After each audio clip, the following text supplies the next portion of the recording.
Kartik private company में sales manager था। उसके माता पिता, पत्नी मीरा, बहन राधा और 2 बच्चे हैं। एक दिन मीरा कहती है, कार्तिक, बच्चों के स्कूल में एनुअल फंक्शन के लिए 2000 जमा करने पड़ेंगे। अरे अभी कुछ दिन पहले ही तो 10,000 जमा किए थे ना। हाँ, वो तो फीस और प्रोजेक्ट के पैसे जमा किए थे। अभी तो अगले महीने एडमिशन फीस और किताबों के पैसे भी जमा करवाने पड़ेंगे। 40 से 50,000 का खर्चा है। मीरा, इतनी तो सैलरी भी नहीं है मेरी, ऐसे कैसे काम चलेगा? तो मैं क्या करूं? बच्चे को सरकारी स्कूल में डाल दूं? मीरा, तुम जानती हो ना, मैं मुश्किल से 35 से 40,000 ही कमा पाता हूँ। इस घर के खर्चे दिन ब दिन बढ़ते जा रहे हैं, थोड़ा कंट्रोल करो ना। क्या खाना और कपड़े पहनना भी बंद कर दूं? मैं ऐसा नहीं कह रहा हूँ मीरा। तुम जानती हो राधा का भी पोस्ट ग्रेजुएशन पूरा होने वाला है। घर के खर्चों के साथ उसकी शादी की जिम्मेदारी भी उठानी है। मेरे बच्चों की पढ़ाई से ज्यादा इम्पोर्टेंट राधा की शादी है, तो करो जो मन में आए। मैं बोझ लगती हूँ तो मैं बच्चों के साथ अपने मायके चली जाती हूँ। तुम्हारी सारी मुसीबतें ही खत्म हो जाएगी। मीरा, मुझसे बहस मत करो।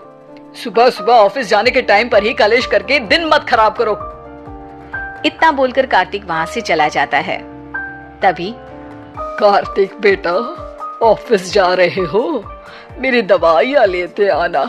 और बेटा, बिजली का भी बिल 2 महीने से जमा नहीं हुआ, इसे भी आज जमा करवा देना।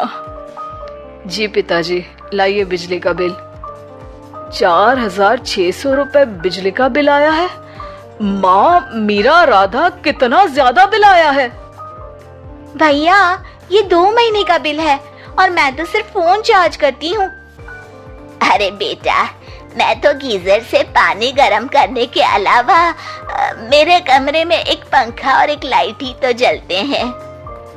मीरा, तो फिर इतना बिल कैसे आया? हाँ, सारा इल्जाम मेरे पर ही लगा दो ना। भाभी, आप भी तो एसी चलाती हो, उससे भी बिजली का बिल बहुत ज्यादा आता है ना। एसी मेरे मायके से आई है और वो भी अब सबकी आंखों में खटकने लगी है। मीरा, अपना मुंह बंद करो और आज के बाद तुम एसी नहीं चलाओगी। माँ, आप भी अपना पानी धूप में गर्म करके नहाया करो। कार्तिक ये कहकर घर से ऑफिस के लिए निकल गया। घर से कुछ आगे जाते ही उसकी गाड़ी पंचर हो गई।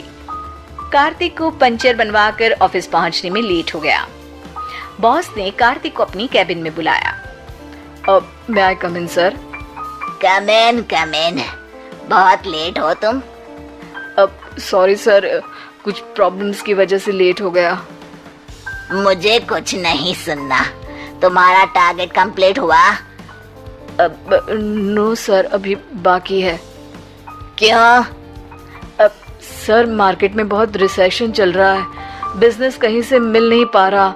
मैं अपनी तरफ से पूरी कोशिश कर रहा हूँ सर। मुझे तुम्हारी कोशिश नहीं चाहिए, मुझे बिजनेस चाहिए। अगर तुमसे नहीं हो पा रहा है तो तुम रिजाइन कर सकते हो। अब नहीं सर, मुझे इस नौकरी की बहुत जरूरत है। मैं अपनी फैमिली का सिंगल अर्निंग पर्सन हूँ। मेरी जॉब चली गई तो मेरी फैमिली प्रॉब्लम में आ जाएगी सर। इसका ख्याल तुम्हें रखना चाहिए। जाओ यहाँ से और बिना बिजनेस लाए मुझे तुम अपना मुंह मत दिखाना। कार्तिक बिजनेस की तलाश में इधर से उधर कड़ी धूप में सारा दिन भटकता रहता है और थका हारा जब शाम को घर आया। बेटा, मेरी दवाई ले आए और बिजली का बिल भर दिया। अब दवाई लाना भूल गया पिताजी, और बिजली का बिल जल्दी भर दूंगा। पर बेटा, याद से भर देना, वरना बिजली वाले बिजली काट कर चले जाएंगे। लीजिए पानी। बच्चों के एनुअल फंक्शन के लिए स्कूल में जमा करने वाले पैसे लेकर आए? अभी सैलरी नहीं आई है मेरा, और अकाउंट में ज्यादा पैसे भी नहीं बचे हैं। तो क्या बच्चों को स्कूल भेजना बंद कर दूं? बच्चे अगर इस साल एनुअल फंक्शन नहीं अटेंड करेंगे तो कोई पहाड़ नहीं टूट पड़ेगा। और अब तुम मेरा दिमाग खाना बंद करो। अरे, आप मुझ पर क्यों चिल्ला रहे हैं? कार्तिक गुस्से में घर से बाहर चला जाता है। अब मीरा रोने लगती है। भाभी, आप रोइए मत, टेंशन लेने से कुछ नहीं होगा। पर राधा, घर के भी खर्चे हैं। कार्तिक के गुस्सा करने से घर के खर्चे नहीं पूरे होंगे। पर मेरा बेटा, लड़ाई करने से भी कोई समाधान नहीं मिलेगा, उल्टा घर का माहौल ही खराब होगा। पर मुझे लगता है हमें भी घर के खर्चों में हाथ बढ़ाना चाहिए। मुझे योगा सेंटर में जॉब का ऑफर मिला है, मैं कल से ही जॉब ज्वाइन कर लूंगी। वैसे तो मुझे भी सिलाई आती है, मैं भी लोगों के कपड़े सिलना शुरू कर देती हूँ। हाँ बेटा, मैं भी तुम्हारा घर के कामों में हाथ बटा दिया करूंगी और काज बटन लगाकर सिलाई करने में भी सहायता करूंगी। मीरा, मैं तुम्हारे बच्चों के साथ मोहल्ले के बच्चों को भी ट्यूशन पढ़ाऊंगा। इसी बहाने मेरा टाइम पास भी हो जाएगा। इस तरह से अब घर के सभी सदस्यों के सहयोग से पैसों की समस्या दूर हो गई और सब खुश रहने लगे। इससे हमें सबक मिलता है कि एकता में कितनी ताकत होती है।